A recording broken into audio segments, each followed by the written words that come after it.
Hello friends. तो चलिए start करते हैं सेकंड पार्ट इन्वायरमेंट सीरीज में। तो यहाँ पर सबसे पहले कुछ ऑर्गेनाइजेशंस के बारे में देखते हैं। दो ऑर्गेनाइजेशन आपको शुरू में देखने को मिलेंगे। पहले इसमें आएगा नेशनल टाइगर कंजर्वेशन अथॉरिटी। तो इसको इस्टेब्लिश किया गया है आपको वाइल्ड लाइफ प्रोटेक्शन एक्ट 1972 के अंडर में, और इसे 2006 में इसका इस्टेब्लिशमेंट किया गया। तो जब किसी भी एक्ट के अंदर में कोई भी बॉडी इस्टेब्लिश की जाती है तब हम उसे स्टेचुटरी बॉडी के नाम से जानते हैं। तो इस तरीके से ये जो नेशनल टाइगर कंजर्वेशन अथॉरिटी है ये एक स्टेचुटरी बॉडी हुई। तो जैसा इसका नाम ही है कि नेशनल टाइगर कंजर्वेशन, तो ये टाइगर कंजर्वेशन से रिलेटेड जो भी रूल्स होते हैं, मैंडेट्स होते हैं, या जो भी इनको काम दिया जाता है इस एक्ट के द्वारा, यानी कि वाइल्ड लाइफ प्रोटेक्शन एक्ट 1972 के द्वारा, ये सारे काम टाइगर के कंजर्वेशन से रिलेटेड ये करते हैं। ठीक है। नेक्स्ट ऑर्गेनाइजेशन है एक national centre for polar and ocean research. ठीक है। इसका काम क्या है? पोलार पोलार यानी कि आर्कटिक और अंटार्कटिक। ठीक है। हमको आपको पता है कि आर्कटिक और अंटार्कटिक में यहाँ पर हमारी कुछ इस्टेब्लिशमेंट है, रिसर्च के पर्पज से वहां पर बनाई गई है। तो उनकी देख रेख या उनके मेंटेनेंस का काम, साथ ही साथ जो इंडियन ओशियन है, और खास करके और पर्टिकुलरली हम बात करें तो साउथ इंडियन ओशियन। ठीक। तो यहां पर इन दोनों जगह पर यानी कि आर्कटिक और अंटार्कटिक यानी कि पोलर रीजन और साउथ इंडियन ओशियन, इन रीजन्स में रिसर्च करने का काम ये बॉडी करती है, national centre for polar and ocean research. ये बॉडी न्यूज में क्यों रही ये भी हम बात करते हैं आगे। ठीक है। तो पहली चीज कि इसका एस्टेब्लिशमेंट गोवा में किया गया और मिनिस्ट्री ऑफ अर्थ साइंस के अंडर में आती है। तो यहाँ पर कंफ्यूज नहीं होना है।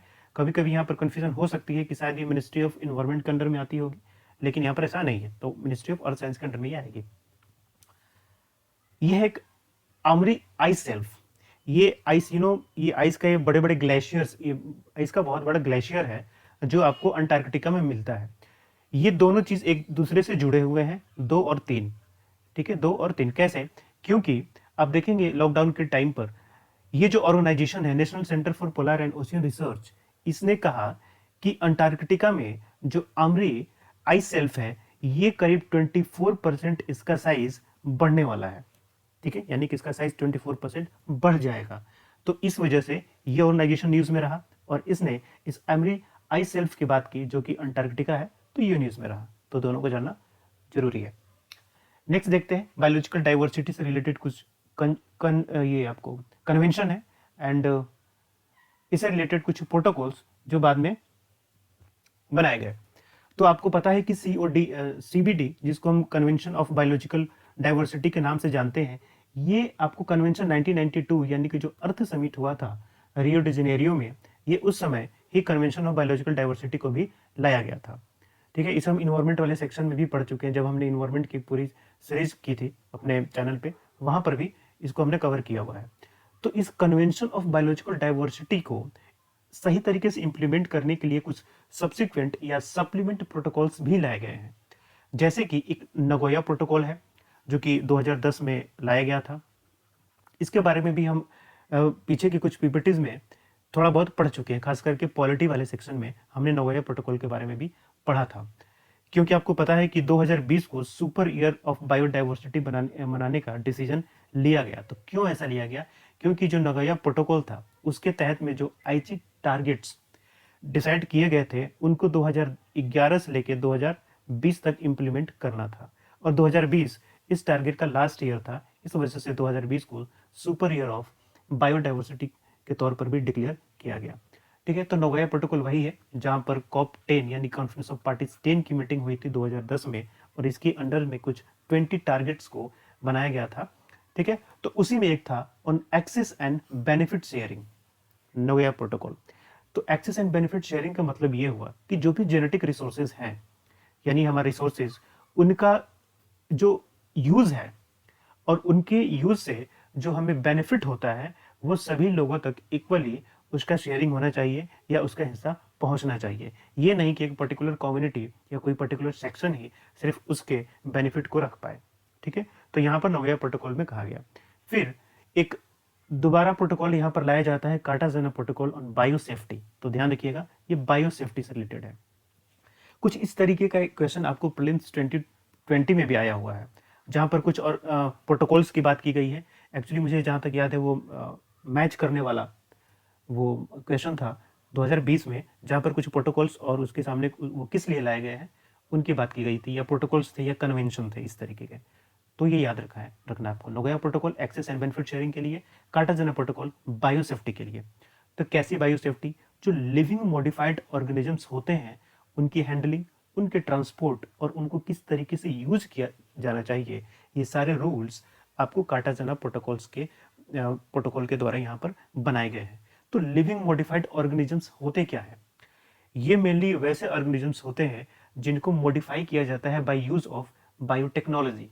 आजकल बहुत सारी ऐसी चीज आ गई है टेक्नोलॉजिकल डेवलपमेंट्स में कि आपको जीन को मॉडिफाई कर सकते हैं। मान लीजिए कि कोई फूड है, जैसे हम बीटी कॉटन की ये बात करते हैं, वैसे कॉटन फूड नहीं है, तो फूड में आप बीटी ब्रिंजल ले सकते हैं, ठीक है। तो उसी तरीके से इसमें क्या है कि ये जो कॉटन या ब्रिंजल है, इनके जीन्स को मॉडिफाई किया गया है बायोटेक्नोलॉजी के यूज करके, तो ये लिविंग मॉडिफाइड ऑर्गेनिजम्स की तरह आते हैं। तो आजकल जनरली यूज भी होता है कि लिविंग मॉडिफाइड ऑर्गेनिजम्स को जेनेटिकली मॉडिफाइड ऑर्गेनिजम्स भी कहा जाता है, जनरली ऐसा, ठीक है। तो इस तरीके के जो ऑर्गेनिजम्स होते हैं उनके हैंडलिंग, ट्रांसपोर्ट और यूज के लिए रूल्स प्रोवाइड करता है कार्टाजेना प्रोटोकॉल ऑन बायोसेफ्टी। इसके बाद एक तीसरा सप्लीमेंट प्रोटोकॉल आपको देखने को मिलेगा जिसका नाम है नगोया कोलालमपुर प्रोटोकॉल। तो ये है on liability and redress to the Cartagena protocol on biosafety. इसका मतलब क्या हुआ?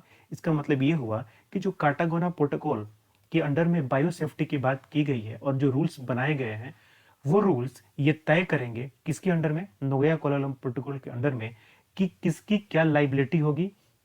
यानी कि अगर कोई लिविंग मॉडिफाइड ऑर्गेनिज्म है, अगर उसका हम ट्रांसपोर्ट करते हैं कहीं पर, कहीं से इंपोर्ट किया जाता है और इस वजह से कुछ प्रॉब्लम्स क्रिएट होती हैं, कुछ एक्सीडेंट की वजह से ये इन्वायरमेंट में मिल जाते हैं, ठीक है। तो इस तरीके के एक्सीडेंट को रोकने के लिए लाइबिलिटी किसकी होगी, रिस्पॉन्सिबिलिटी किसकी होगी, ये तय करना इस प्रोटोकॉल के अंदर में आता है। और इस तरीके का अगर कोई प्रॉब्लम क्रिएट होता है तो उसको किस तरीके से रिड्रेस किया जाए, उसका सॉल्यूशन क्या होना चाहिए, ये आपको नगोया कोलालमपुर प्रोटोकॉल के तहत ये बनाया गया है, ठीक है। तो मेनली यहाँ पर कीवर्ड मैंने लिखा हुआ है, उसको याद रखना है कि नगोया किस लिए, access and benefit sharing, Cartagena for biosafety, Nagoya Kuala Lumpur protocol किस लिए, liability and redress to Cartagena protocol on biosafety. तो ये कीवर्ड्स आपको याद रखना है। नेक्स्ट, वर्ल्ड क्रोकोडाइल डे, ये मनाया गया 17 जून को, यानी कि 2020 में। वैसे यूपीएससी जनरली ये डेट्स नहीं पूछती, लेकिन कभी कभी कुछ क्वेश्चंस ऐसे रहे हैं जहां पर यूपीएससी ने डेट्स भी आपको मेंशन किया हुआ है, तो याद रखना है। अब चूंकि क्रोकोडाइल डे है तो हमें क्रोकोडाइल के बारे में थोड़ा सा जान लेना चाहिए, 2-3 चीजें हैं यहाँ पर। तो इंडिया में 3 तरीके की क्रोकोडाइल की स्पीसीज पाई जाती है, एक है मगर, दूसरा सॉल्ट वाटर क्रोकोडाइल एंड तीसरा घड़ियाल। और इनका आईयूसीएन स्टेटस है, मगर का वनरेबल, सॉल्ट वाटर का जो क्रोकोडाइल है उनका लिस्ट कंसर्न में आते हैं, और जो घड़ियाल है वो क्रिटिकली इंडेंजर्ड स्पीसीज के अंडर में आते हैं आईयूसीएन के अकॉर्डिंग। तो इनका थोड़ा सा आपको स्टेटस जानना होगा।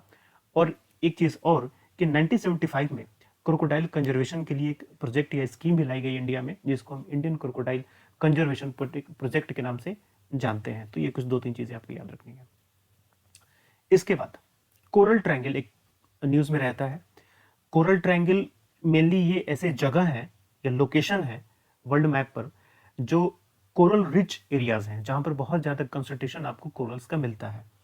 तो कोरल ट्रायंगल कहा जाता है, ये एशिया पैसिफिक का एक रीजन है। जैसे आप ये देख रहे हैं, ये इस तरीके से ये एक ट्रायंगल बनता है, ठीक है। एक्चुअली ये पूरा होगा, यहाँ से ये इस तरीके से पूरा होगा, ठीक है। इस तरीके से हम मिला दें इसको, तो यहाँ पर ये एक ट्रायंगल बनता है जो कि कोरल की कंसंट्रेशन का काफी यहाँ पर देखने को मिलता है।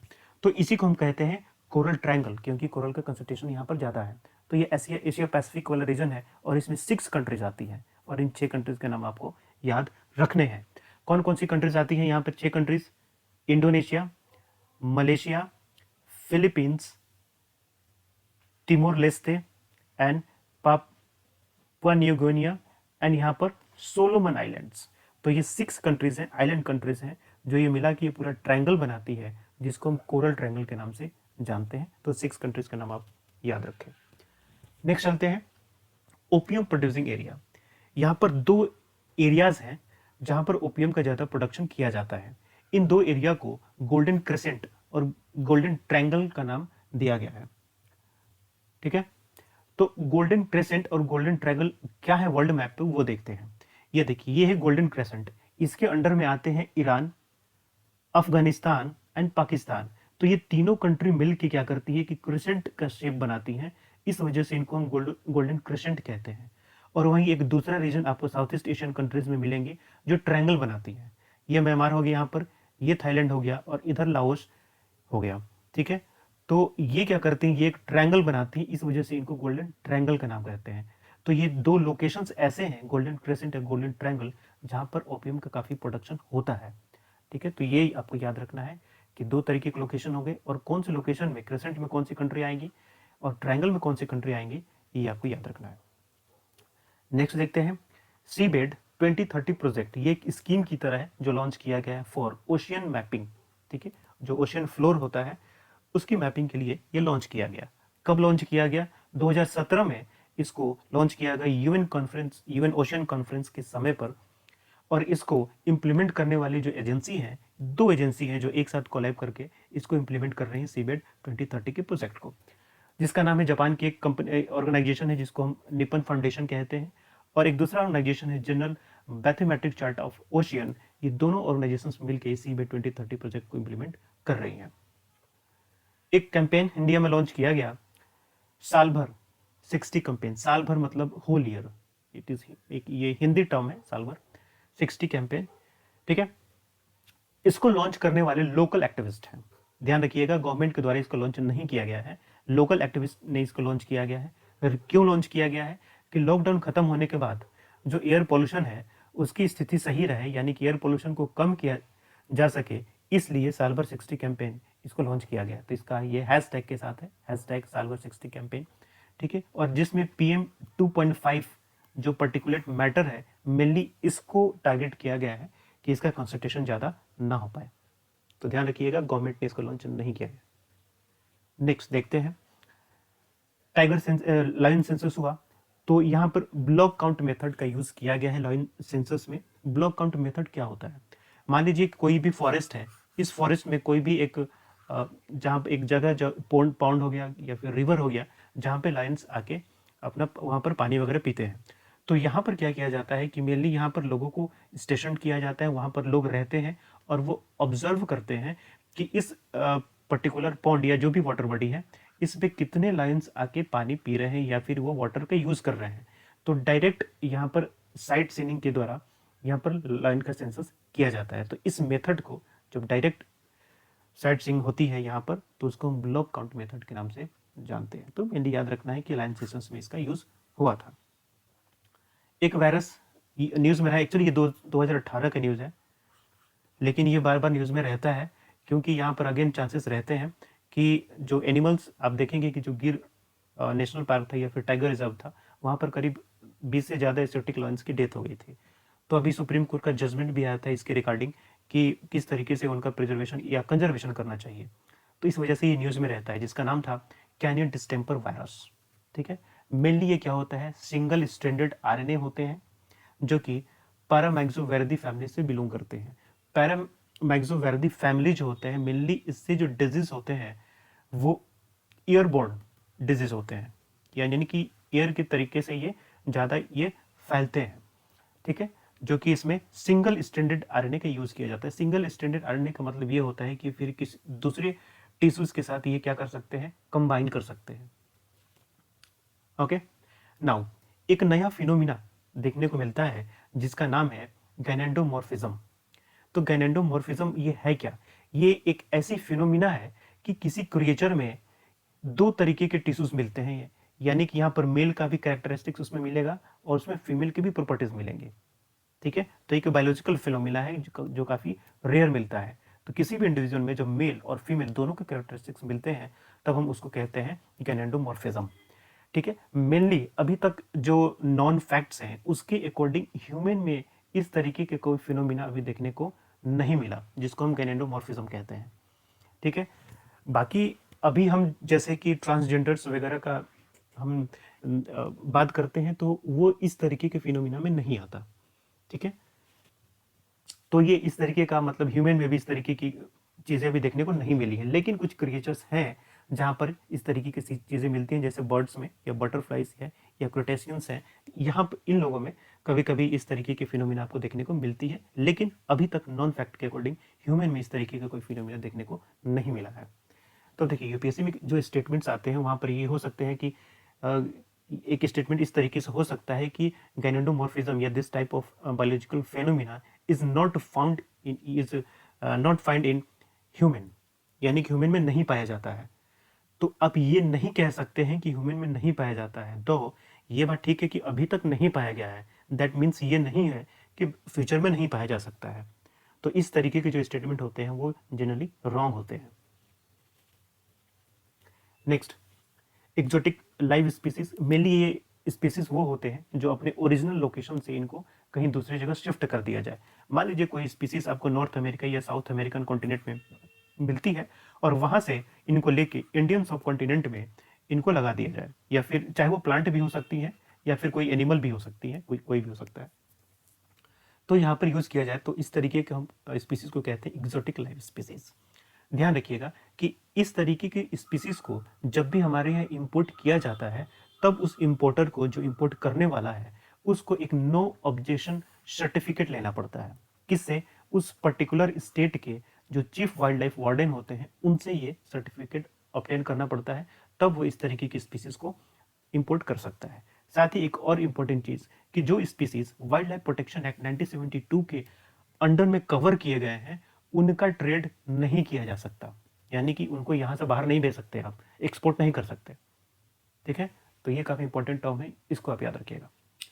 गिर लॉयन, अगर जैसा हमने बात की 2018 में कुछ लॉयंस की डेथ हो गई थी वायरस के द्वारा, जब पीछे हमने बात की, तो इस वजह से लॉयन अगेन न्यूज में रहे हैं। तो इंडेंजर्ड स्पीसीज है according to IUCN status. Wildlife protection act 1972 के अंडर में शेड्यूल 1 में आते हैं, यानी कि हाईली प्रोटेक्टेड ये स्पीसीज है, और ये केवल और केवल गुजरात में ही मिलते हैं। ठीक है, गिर लॉयन या फिर इनको हम एशियाटिक लॉयन भी कहते हैं। नेक्स्ट, यहाँ पर एक एल्गी आपको देखने को मिलेगा जिसका नाम है कोकोलिथोफोरस। ठीक है, जिसका नाम है कोकोलिथोफोरस। ये ओशियंस जो होते हैं उनके अपर लेयर में ये एल्गी मिलती है। ठीक है, तो ये सिंगल सेल्ड एल्गी है, तो जिनसे कोरल्स वगैरह बनते हैं, ये वही सारी चीजें हैं। नाम याद रखना है आपको। कोकोलिथोफोरस क्या है कि एक सिंगल सेल्ड एल्गी है जो कि अपर लेयर ऑफ ओशंस में ही मिलते हैं। इंडियन गौर और बिशॉन, जैसा कि आप यहाँ एक पिक्चर में देख पा रहे हैं, यह इंडियन गौर या जिसको बिशॉन भी कहते हैं। IUCN स्टेटस इसका है वल्नरेबल। ये कहाँ कहाँ पर मिलते हैं? मेनली ये कई सारी जगह पर मिलते हैं, लेकिन ज़्यादा कंसंट्रेशन आपको मिलेगा Nagarhole national park, Bandipur national park, काबनी national park and Mudumalai national park, यहाँ पर ये ज़्यादा मिलते हैं। तो आपको अब ये बताना है कि नागरहोल, बांदीपुर, काबनी और मुद्दुमलाई नेशनल पार्क्स ये कौन कौन से स्टेट्स में मिलते हैं। अगेन ये काफी इंपॉर्टेंट है, क्वेश्चन पूछे जाते हैं कि बताइए कि ये नेशनल पार्क कौन कौन से स्टेट में मिलते हैं। मैच ऑफ द फॉलोइंग भी हो सकता है या जनरल स्टेटमेंट्स भी हो सकते हैं। नेक्स्ट, बैंटेल स्कॉर्पियन फिश, आप देख पा रहे हैं फिगर में, ये फिश का एक टाइप है। ये कलर चेंज कर सकती है, इसके कैरेक्टरिस्टिक्स ये है, और इसको पहली बार इंडियन वाटर्स में इसको देखा गया है एलाइव, यानी कि जीवित अवस्था में पहली बार इसको देखा गया। कहाँ पर? तमिलनाडु में। तमिलनाडु में भी किधर? गल्फ ऑफ मन्नार के साइड में इसको देखा गया, जिसका नाम है बैंटेल स्कॉर्पियन फिश, जो कि अपना कलर चेंज कर सकती है। मालाबार कोस्ट यानी कि केरला के एडजॉइनिंग रीजन, यहाँ पर आपको ग्लाइडिंग फ्रॉग को डिस्कवर किया गया है। ठीक है, जो कि वेस्टर्न घाट का इंडेमिक है, मूल रूप से वहां पे रहता है। ये एक ऐसा एम्फीबियन है जो कि एयर में 10 से 12 मीटर तक ये जंप कर सकता है। This is literally too high, 10 से 12 मीटर बहुत होता है। तो आप जैसा फिगर में देख पा रहे हैं, बिल्कुल ग्रीन कलर का ये इस तरीके का मिलता है। तब चूंकि मालाबार वाले रीजन में है, तो यानी कि केरला वाले रीजन में ये मिलता है। IUCN स्टेटस लिस्ट कंसर्न है, इसका याद रखना है। नेक्स्ट, गोल्डन लंगूर। गोल्डन लंगूर ये आपको मिलता है इंडिया और भूटान में, और इंडिया में भी कहां पर मिलेगा? इंडिया में भी केवल आसाम में मिलता है। यहाँ वर्ड है ओनली, तो ये ध्यान रखना है, इंडिया में केवल ये आसाम में मिलता है, और भूटान के कुछ पार्ट्स में ये आपको मिलता है। IUCN स्टेटस इंडेंजर्ड में आता है ये। ठीक है, and endemic to India and Bhutan. ये न्यूज में इसलिए रहा है कि असम में क्या किया गया है कि मनरेगा के तहत इनके फूड के लिए कुछ गुआवा और डिफरेंट फ्रूट्स के गार्डन्स तैयार किए जा रहे हैं मनरेगा के तहत। लॉकडाउन के समय पे ये न्यूज में रहा है। कि मनरेगा के तहत कुछ फॉरेस्ट या आप कह सकते हैं पार्क्स या गार्डन्स तैयार किए जा रहे हैं, जिसमें फ्रूट्स लगाए जाएंगे, और मेनली वो किसके लिए लगाए जाएंगे, गोल्डन लंगूर के लिए लगाए जाएंगे। तो ये न्यूज़ में रहा, इस वजह से गोल्डन लंगूर के बारे में थोड़ा सा जानना जरूरी है। नेक्स्ट देखते हैं, यहाँ पर एक फिश की स्पीसीज आपको देखने को मिलेगी जिसका बड़ा सा अजीब नाम है। द हिंदू वाले रोज या फिर एक अल्टरनेट डे पर कोई ना कोई स्पीसीज डिस्कवर करते रहते हैं, तो मैंने ये डिस्कवर नहीं करते, इनके यहाँ न्यूज़ में रहती है। तो बड़ा सा अजीब नाम, जिसका नाम है स्किज़ोथेरैक्स सिकुसिरुमेंसिस, ठीक है। तो ये स्पीसीज ऑफ फिश है, इसको डिस्कवर किया गया है अरुणाचल प्रदेश में। और कहाँ पर डिस्कवर किया है अरुणाचल प्रदेश में, जंक्शन ऑफ रिवर्स शिकू एंड सीरम, ये 2 रिवर्स हैं, इनके जंक्शन पर आपको ये स्पीसीज डिस्कवर की गई है। इसके बाद एक वेटलैंड न्यूज़ में रहता है जो कि असम में, जिसका नाम है मागोरी मोटापुंगा बिल। बिल का मतलब लेक होता है, नॉर्थ ईस्ट में खास करके असम अरुणाचल प्रदेश वाला रीजन है, यहाँ पर देखिएगा बिल का मतलब लेक होता है, जिसका नाम है मागोरी मोटापुंग। ये वेटलैंड है असम में। इसको इंपॉर्टेंट बर्डिंग साइट का भी स्टेटस दिया गया है, किसके द्वारा, वाइल्ड लाइफ इंटरनेशनल के द्वारा। ध्यान रखिएगा, ये कोई गवर्नमेंट बॉडी नहीं है, ये एक एनजीओ की तरह है, एक इंटरनेशनल ऑर्गेनाइजेशन है जो बर्ड की कंजर्वेशन के लिए काम करता है, बर्ड लाइफ इंटरनेशनल, ठीक है। तो इसने क्या किया है कि इस बिल को, यानी कि वेटलैंड को, एक इंपॉर्टेंट बर्डिंग साइट के स्टेटस दिया हुआ है। Next, Lonar lake. ये लोनार लेक न्यूज में इसलिए रहा कि इस लेक का जो पानी है वो धीरे धीरे क्या कहते हैं, पर्पल कलर में ये कन्वर्ट होने लग रहा है, इस वजह से ये न्यूज में रहा। लोनार लेक जो है ये मेनली बना है मेटेओराइट हिट्स के द्वारा, ठीक है। जो मेटेओराइट्स थे ये कभी आके उन्होंने वहां पे हिट किया उस वाले एरिया में, जिसकी वजह से वहां पर डिप्रेशन या यू कैन से कि गड्ढा क्रिएट हुआ, जिसकी वजह से ये लोनार लेक बना हुआ। तो ये आपको महाराष्ट्र में शिलाइन वाटर ही है, और इस लेक को नेशनल जियो हेरिटेज मोन्यूमेंट्स का भी स्टेटस दिया गया है। तो ये भी एक इंपॉर्टेंट टर्म है, आपको याद रखना है। नेक्स्ट देखते हैं, यहाँ पर कुछ नेशनल पार्क, कुछ बीचेस वगैरह आपको देखने को मिलेंगे, कुछ लेक्स वगैरह। देब्रू साइखोवा नेशनल पार्क जो कि असम में है, ये न्यूज में क्यों रहा, इसके न्यूज में रहने का रीजन है ये बिल या फिर वेटलैंड। ये जो मागोरी मोतापुंग बिल है, इसको हम कहते हैं gateway of this national park, यानी कि दिब्रू साइखोवा का गेटवे भी हम उस वेटलैंड को कहते हैं। तो ये एक चीज याद रखिएगा, ठीक है। केरला में बात करें, एक बीच यहाँ पर न्यूज में रहता है जिसका नाम है सानमुगाम बीच। तो नाम याद रखना है, कभी कभी आ सकता है आपको स्टेटमेंट में या फिर मैच कराने के लिए भी। उसी तरीके से एक लेक न्यूज में रहता है, कर्नाटका में है, जो कि किथी गानाहौली लेक है इसका। उसी तरीके से एक सुखना लेक है, अगर आप नॉर्थ इंडिया फिर चंडीगढ़ पंजाब हरियाणा के आसपास या दिल्ली तक भी रहते हैं तो सुखना लेक के बारे में आप जानते होंगे, सुना होगा आपने। चंडीगढ़ में यह पड़ता है। 1958 में इसको बनाया गया था। बनाया गया था मतलब ये एक आर्टिफिशियल यानी कि मैन मेड लेक है, नेचुरल नहीं है। इस लेक को 2017 वेटलैंड रूल के अंडर में वेटलैंड का भी स्टेटस दिया गया है। साथ में साथ एक सबसे बड़ी चीज इस लेक के साथ ये है कि इसको लीगल पर्सन का स्टेटस मिला हुआ है। लीगल पर्सन का मतलब जानते हैं, लीगल पर्सन का मतलब ये हुआ कि कोई सुखना लेक के नाम से केस भी कर सकता है, ठीक है। जैसे कि उत्तराखंड ने क्या किया था कि गंगा को लीगल स्टेटस का नाम दिया गया, लीगल स्टेटस का दर्जा दे दिया। उत्तराखंड हाईवे कह रहा हूँ, हाईकोर्ट ने, ठीक है। उत्तराखंड हाईकोर्ट ने क्या किया था, गंगा को भी लीगल पर्सन का स्टेटस दे दिया। तो अगर उत्तराखंड में कोई गंगा के नाम से केस करना चाहे, यानी गंगा रिवर के बिहाफ पे, तो केस कर सकता है। उसी तरीके से यहाँ पर भी है लीगल पर्सन। ये काफी इंपॉर्टेंट टर्म है सुखना लेक के कंसर्न में, तो याद रखना है आपको। इंडिया का पहला लाइकेन पार्क बनाया गया है मुंशियारी में, जो कि पड़ता है UK means Uttarakhand, not United kingdom. तो इसको किसने बनाया है, ध्यान रखिएगा, इसको बनाने वाले गवर्नमेंट ऑफ इंडिया नहीं है, इसको बनाया है उत्तराखंड सरकार ने मुंशियारी में, ठीक है। तो इंडिया का पहला लाइकेन पार्क है ये।